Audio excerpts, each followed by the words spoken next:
各位同学，我很高兴有机会跟大家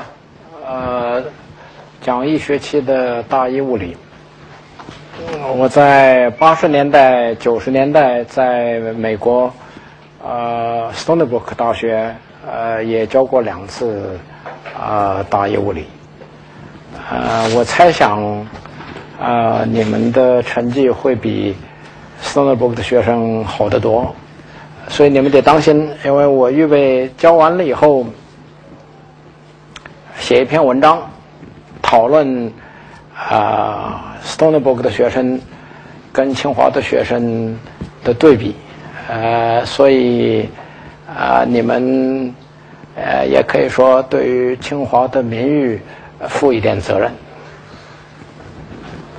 我刚才算了一下，是66年以前在昆明念过大一物理，那个可以说是我第一次接触到物理学。那么我希望在这一学期里头，大家不单学到一些物理，还学到一些微积分。这个微积分我要你们特别注意的是这本教科书 Halliday Resnick Walker 的 Appendix 1。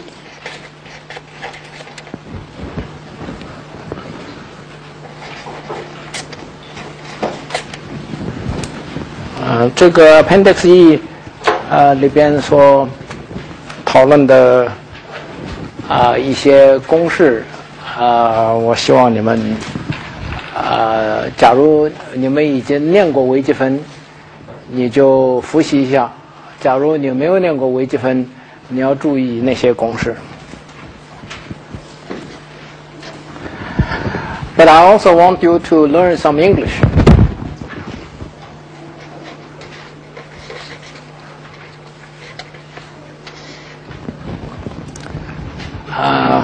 I understand some of you would be able to understand my English, but others may have some difficulties. I hope by speaking slowly you could understand most of what I say. But I want also to tell you a very good method to learn English. To learn English, you have to learn how to listen, how to read, how to speak, and how to write. Although those are very different, but there is one thing which ties them together, and that is your own pronunciation. For a Chinese student at the beginning, there's a tendency to be very much afraid to speak because the Chinese pronunciation and English pronunciation are very different. The Chinese language emphasizes the muscular movement of the mouth in the front, like the lips, the teeth, the tongue. In English, the main part of the vocal organs are more backwards. So you have to learn to move the center of attention when you speak from the front of the mouth to the back of the mouth. And how do you do that? There's no better way than to read aloud. So I want every one of you to spend maybe 3 or 4 minutes every day and read aloud. If you practice that for, let's say, for a month, I can guarantee your English would improve. Because, for example, English grammar has many peculiar features which are not understandable to a Chinese student. 我刚念英文的时候，觉得很奇怪，你 I am, you are, he is， 为什么要的更改？那么为什么要第三身？为什么多数要加 s？ 这个我当初念的时候，最初觉得这个很不自然，觉得这中国这个是比较自然。可是后来我懂了，它这个所以有这些加 s， 有些inclination， 它的原因是与发音有关系的。所以你如果发音发的好的话，很多文法上的问题 you would understand naturally. Therefore, to try to pronounce things correctly and aloud is very important. For example, you have in front of you this handout. Everybody has that. On the first page is an appendix. I'm going to add to this dictionary. I'm going to add to this dictionary later. But if you turn to the next page, the next few pages are from Feynman's book. So I'll give you an example.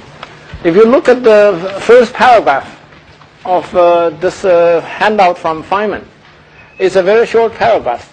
You can spend 2 minutes in the morning reading it aloud. In fact, preferably in front of a mirror, because then you can watch yourself. If you have a recorder, record it. After 1 month, you would realize, after 1 month of this practice, if you listen to what you had recorded a month ago, you would realize that you have improved. So this is an important thing. I want you to do this.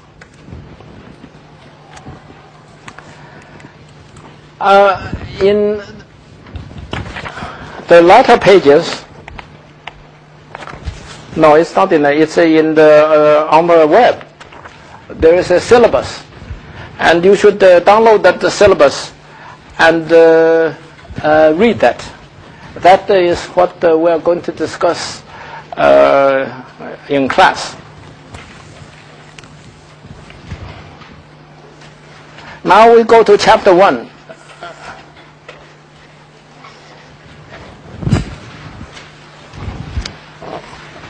Of the book, Halliday and Resnick, etc., etc. The chapter is very simple. It talks about the units, and I want you to learn the chain link rule.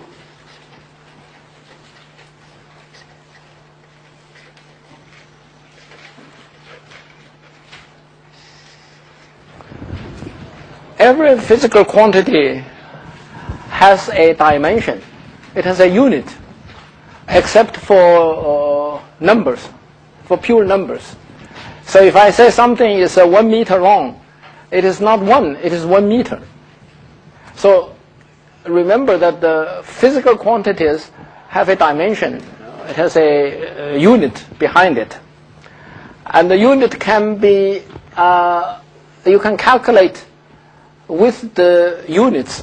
To give you an example, if you are asked how many seconds is there in 1 year,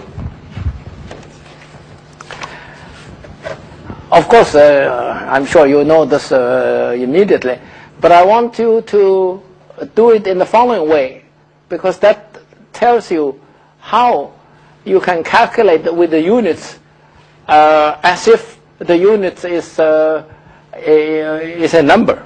So you would write 1 year is equal to 1 year divided by days. But once you have written that, you have to do this. This is correct, because these days two would cancel each other. But you can write the days divided by hours.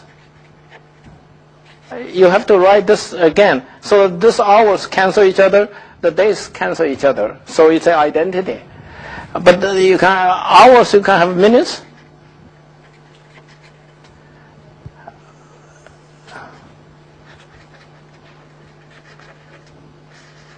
And you can write seconds. and write seconds. It's important that if you treat these units as if they were numbers, they cancel out correctly.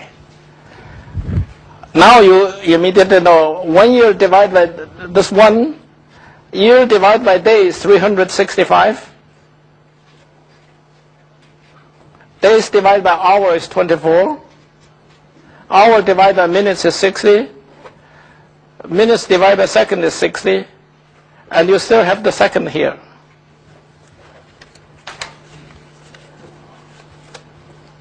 So now you know how many seconds. This is of course trivial.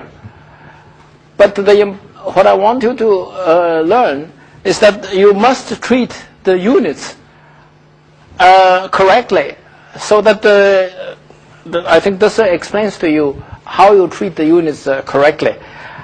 And when you get to complicated problems in physics, you have to remember this rule.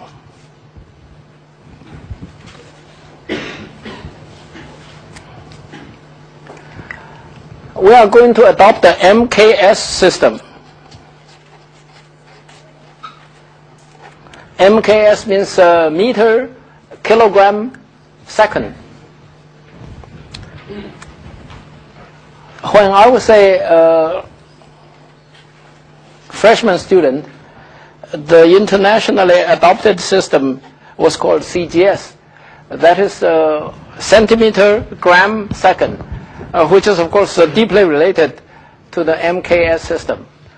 But something like 30 years ago or so, internationally, everybody now adopts the CGS system, the MKS system.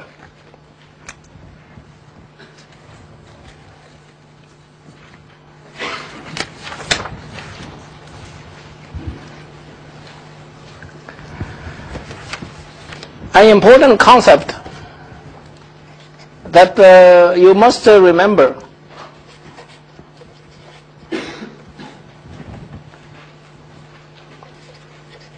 is significant figures. This concept is extremely important for physicists and for all scientists. Namely, if I write 3.05, I want you to understand that that is not equal to 3.05.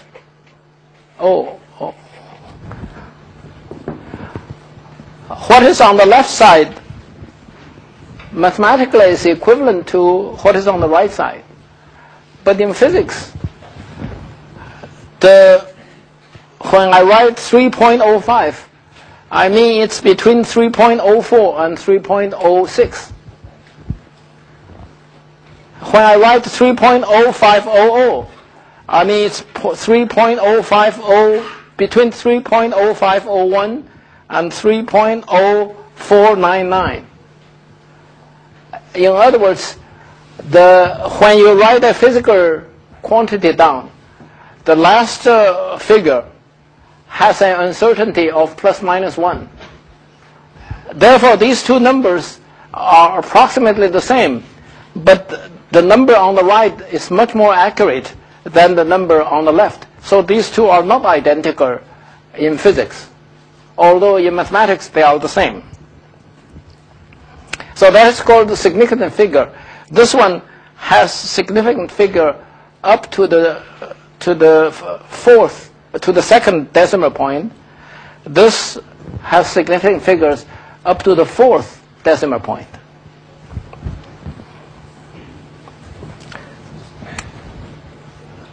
I can write 3.05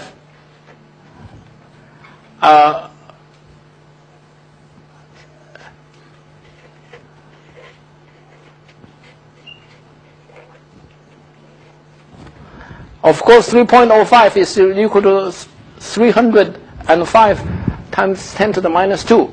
In this case, both sides are equal mathematically and physics-wise, because the last figure has a possibility of plus minus 1, and they are, of course, equivalent.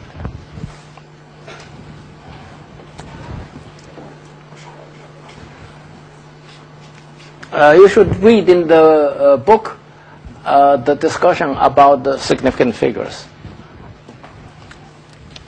I want you to remember about the velocity of light.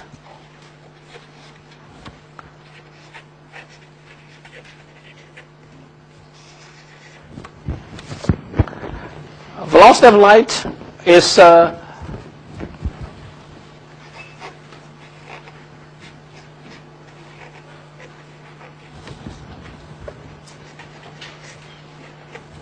is 3.0 times 10 to the 8th meters per second.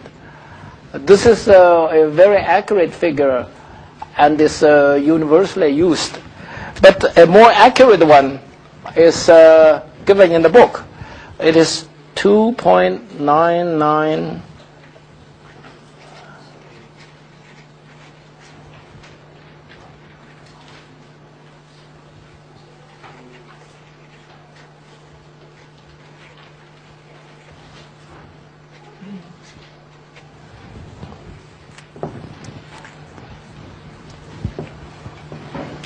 You see that it has 1, 2, 3, 4, 5, 6, 7, 8, 9.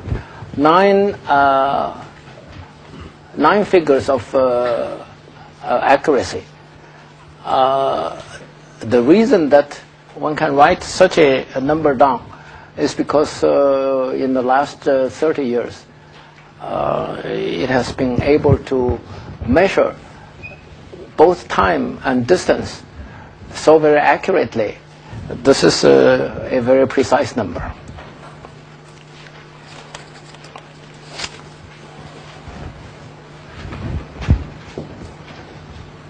Does anybody have any difficulties understanding my English? No difficulties. Good.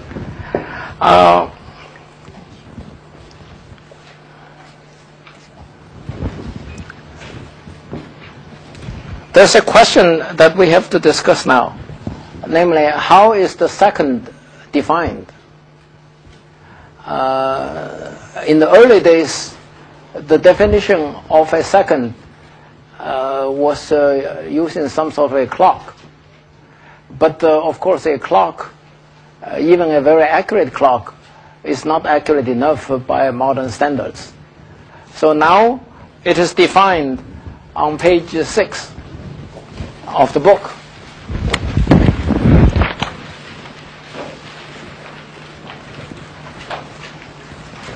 In the middle of the book is the definition. I'll read it to you. 1 second is the time taken by 9,192,000. It's 9,192,631,770 oscillations of the light of a specified wavelength emitted by cesium-133 atom. In other words, it's defined in terms of that many periods of a specific emission from cesium. Cesium has many isotopes. Cesium-133 is one of them. And that isotope emits many lines.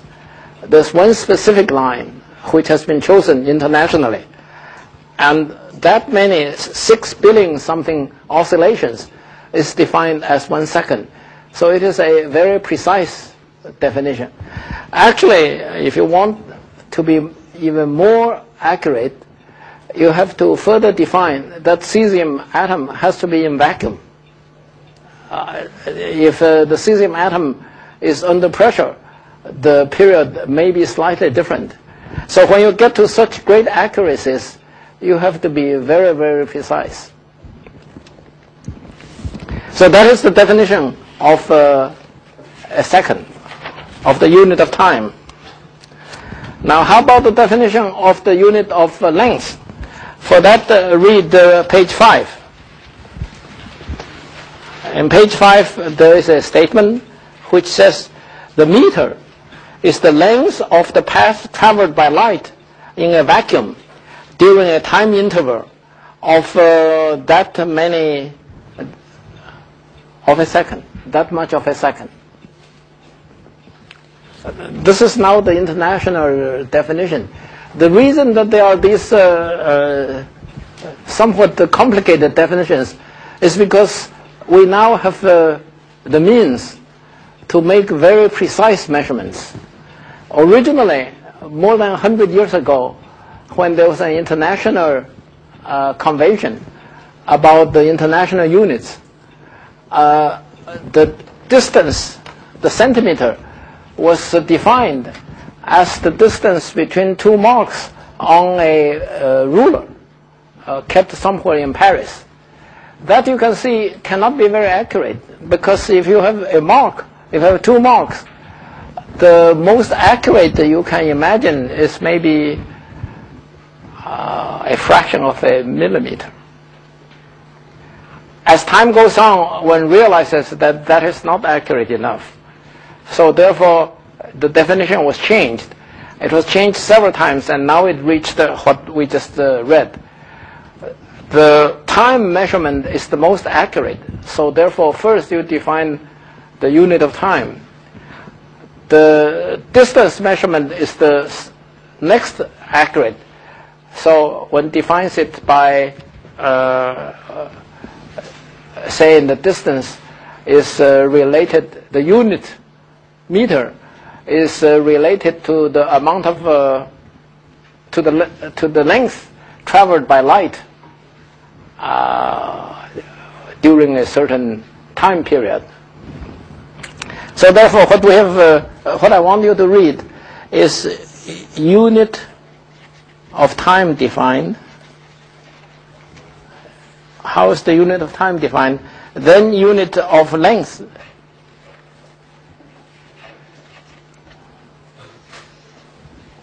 Then the unit of mass.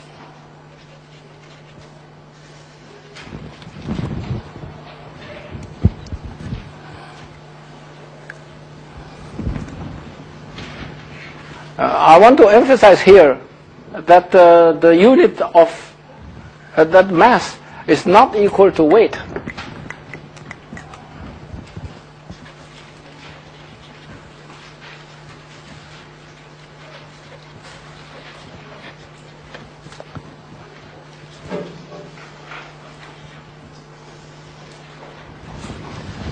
In daily language, there is confusion. We say something is 1 kilogram.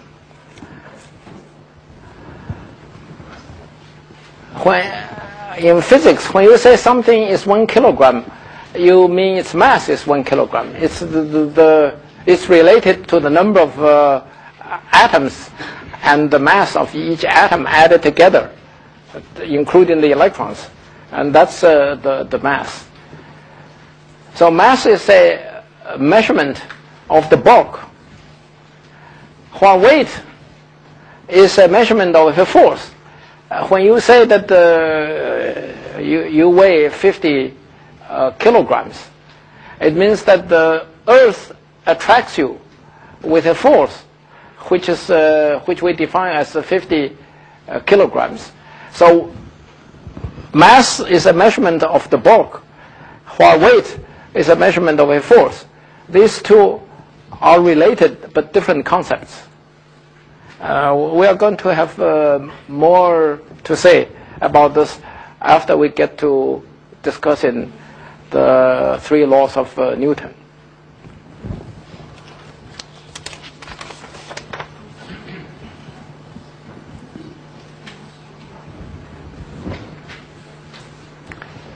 Any questions about what we have said up to now?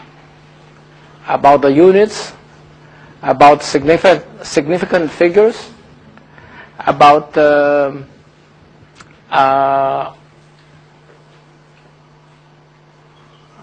actually about everything in chapter 1.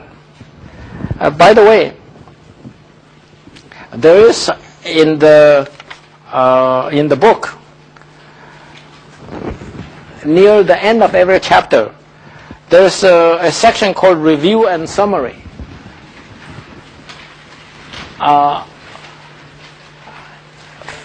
For you to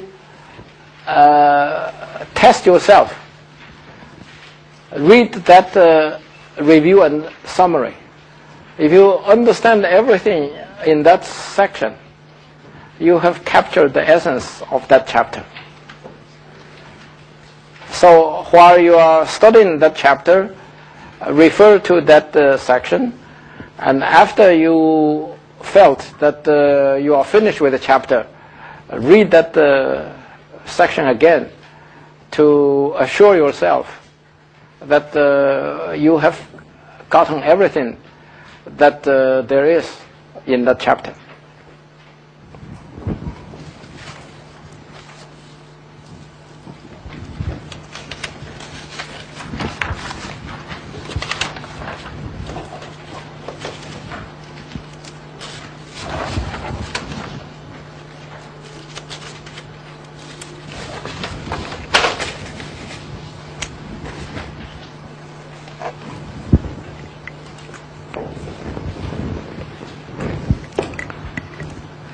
By the way, if you read the handout,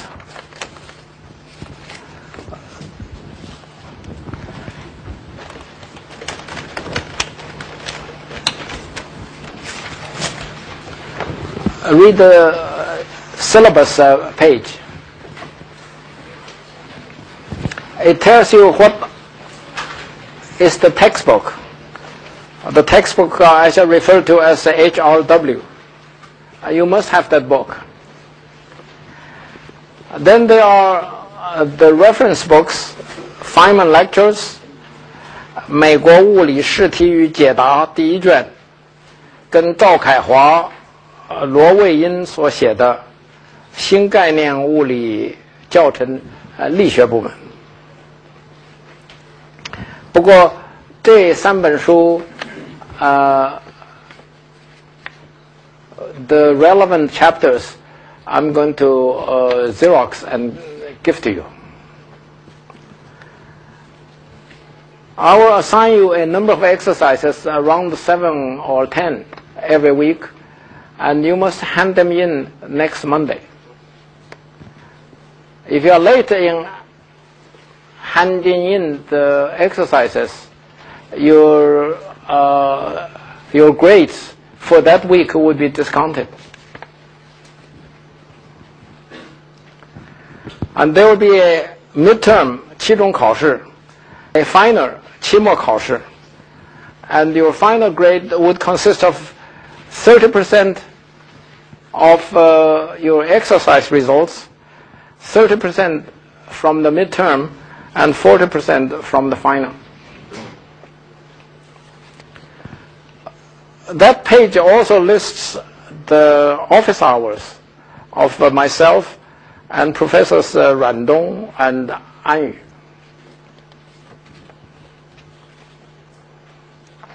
So, for example, for this week, if you read the syllabus, I want you to read the Halliday textbook, chapters 1 and 2.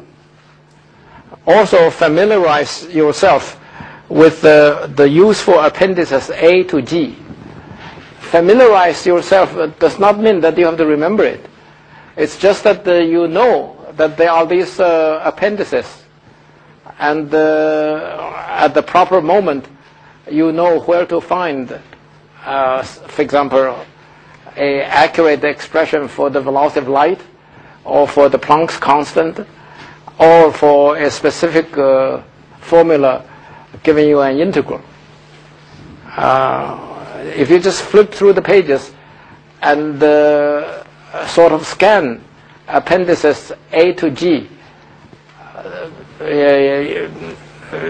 those are very useful information for you. And then the first week's exercises are listed underneath, A, B, C, D up to H. And as I said, you should do these exercises and give them to me next Monday.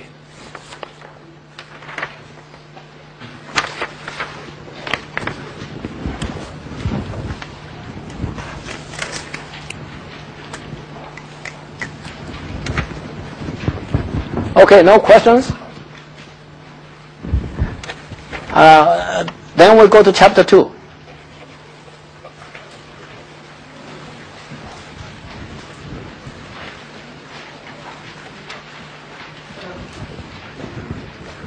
Chapter 2 talks about the motion along a straight line. It's a one-dimensional motion. Now we all are familiar with some concepts.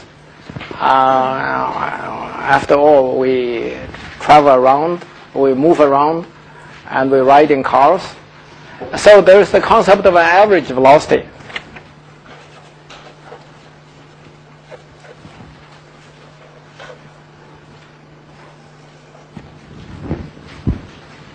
What is the meaning of an average velocity?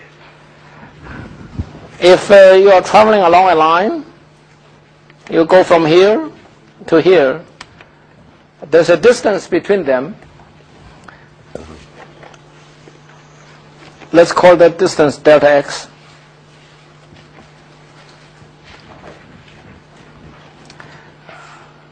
The distance divided by the time.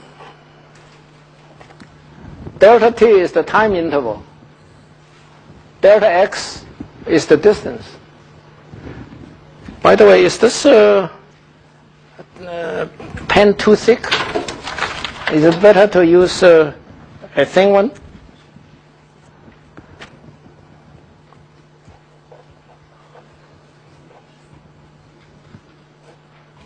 这个不好，这个没有墨了。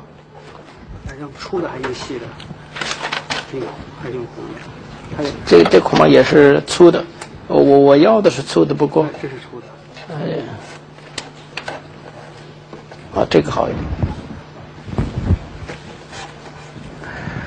So the distance traveled, the delta x, divided by the time interval of that motion, that is the average velocity.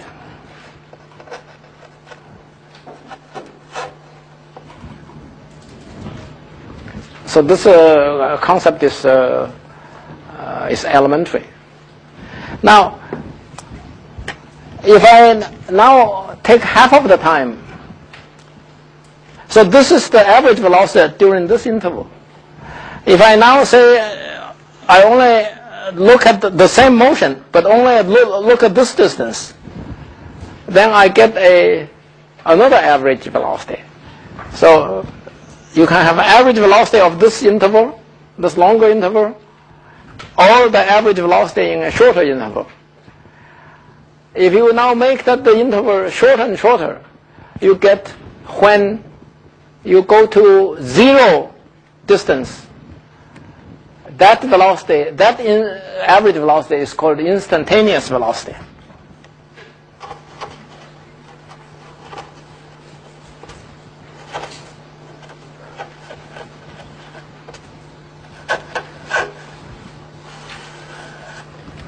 And that is what is important. So it is equal to limit of this average velocity as the interval goes to zero.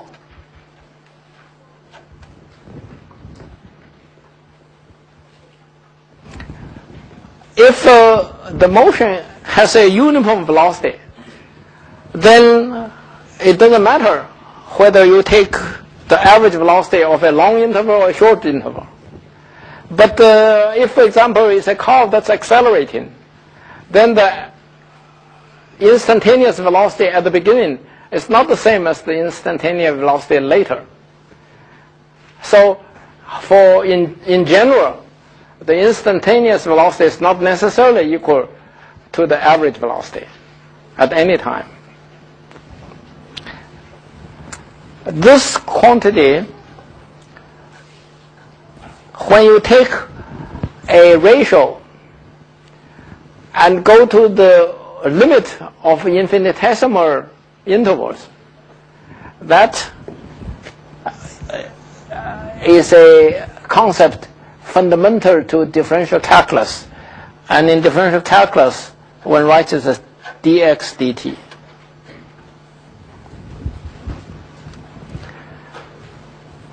If you have studied the differential calculus, you would be familiar with this.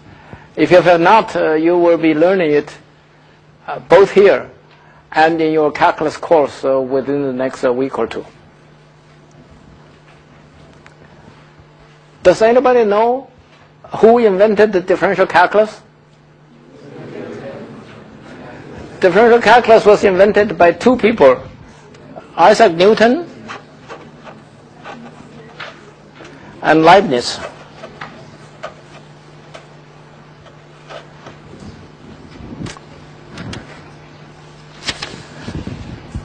Newton was born 1642.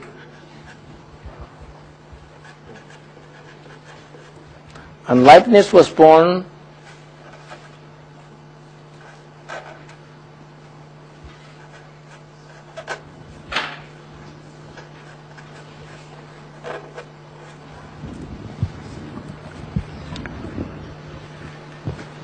the birth of differential and integral calculus is a great event in the history of mankind.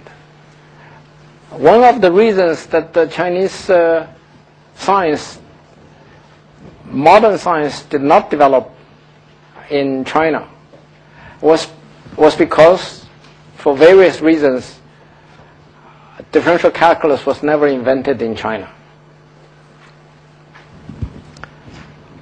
Actually, after you have learned the differential and integral calculus, you would realize that it's the most elementary concept. It is the most natural concept. That is a general situation relating to many physical laws. Before you understand it, it may not be reachable. But after you understood it in a more precise manner, you realize that it is a very natural and very simple thing. And differential calculus is a very good example of that situation.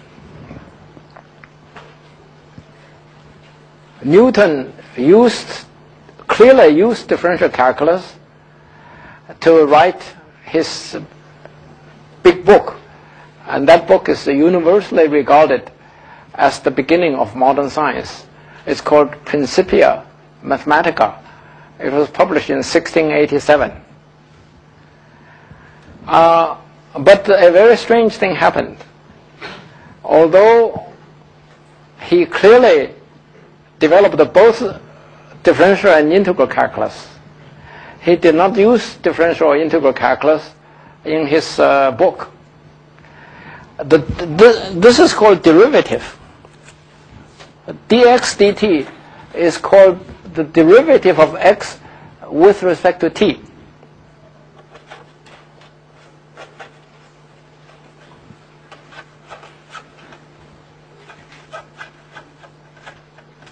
Derivative is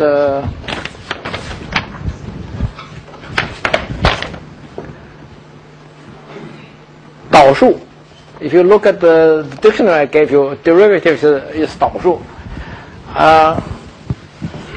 dx dt is the derivative of x with respect to t.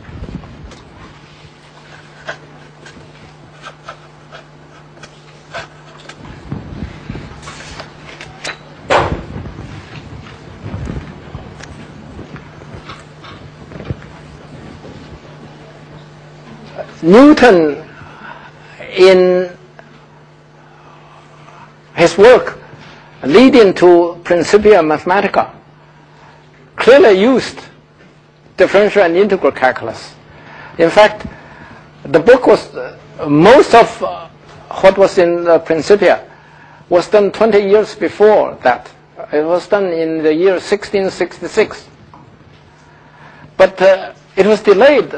The publication was delayed by 20 years, partly because he needed to prove the following. The Principia Mathematica produced a tremendous impact on mankind because it explained the planetary motion of all the planets around the sun and the motion of the moon around the earth. But in order to discuss, for example, the motion of the earth around the sun, he knew he had to deal with two spheres. A big sphere, which is the sun, and a small sphere, which is the earth. Now, in his original calculation, he took the sun to be one point, a heavy point, and he took the earth to be a lighter point. But both of them are points, and one small point going around a heavier point. Then there's the question of, okay, but the sun is not a point, it's a sphere. So he had to prove that when you have universal gravitation, the universal gravitational force between a small sphere and a big sphere gives you a motion which is the same as if those two were just points. This requires an integral calculus, and it took him 20 years before he completely satisfied himself that that was correct. But the thing which is very strange is that when he wrote the Principia Mathematica, he did not use differential calculus. He did not use integral calculus. The whole of Principia was written in terms of a language similar to Euclid's geometry. I'm pretty sure in high school you have learned geometry, and that geometry follows the style of Euclid. You start with some axioms, then you have some propositions, then you have proofs, and you have corollaries, etc., etc. Newton patterned his big, important book exactly like Euclid in this style. Not only this, he tried to prove everything as if it's a geometrical problem. Because of that, for the last 20 or 30 years, very few people have really plowed through the whole book. Everybody knows it's a most important book, but it's too complicated because if you do things with differential and integral calculus, it becomes very simple. But if you don't use that and do it geometrically, it becomes very complicated. The great astrophysicist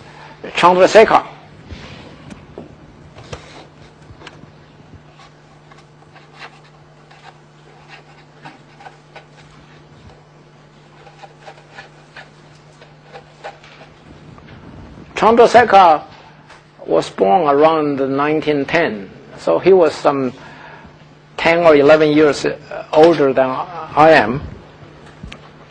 In his old age, he decided to understand precisely the geometrical arguments of Newton in the Principia.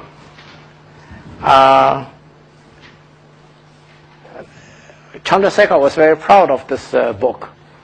I didn't read it, but if you are interested, you could go to the library. I'm sure the library has a copy of Chandrasekhar's modern interpretation of what Newton has done geometrically in the Principia.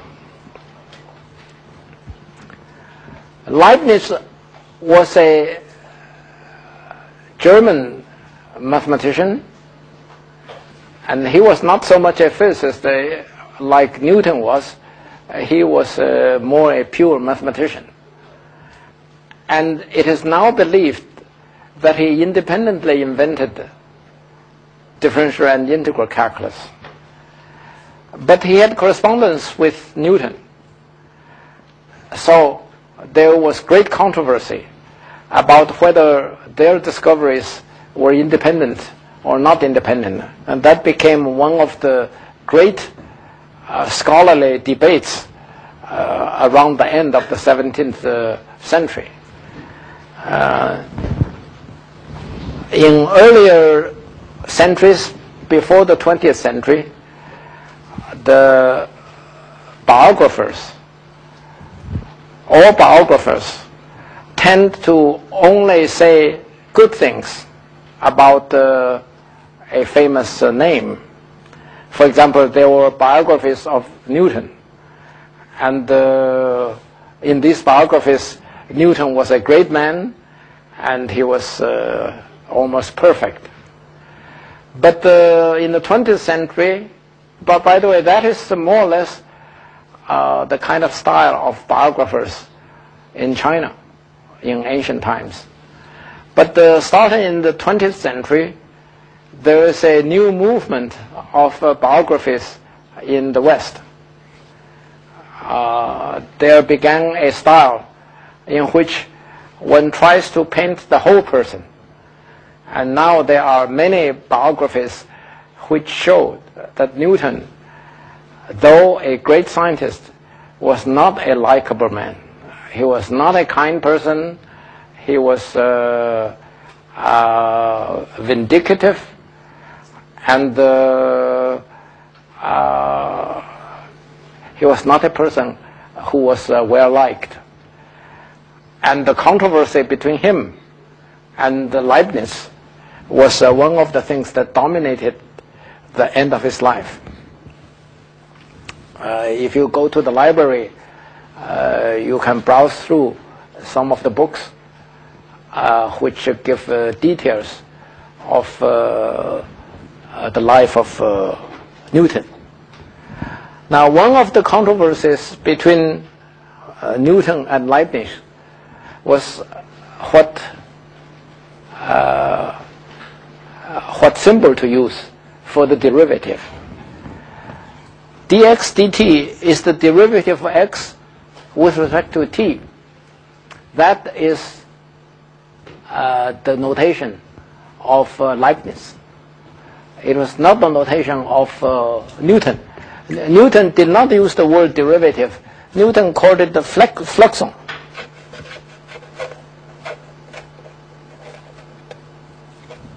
Today nobody uses the word fluxon. And the notation of Newton was very awkward, while this dx dt notation is very convenient. So today everybody uses Leibniz notation.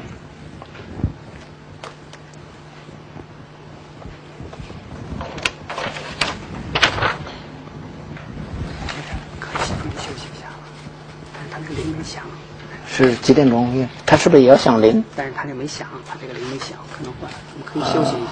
Okay. Okay. So we'll have a 5-minute recess and then reconvene.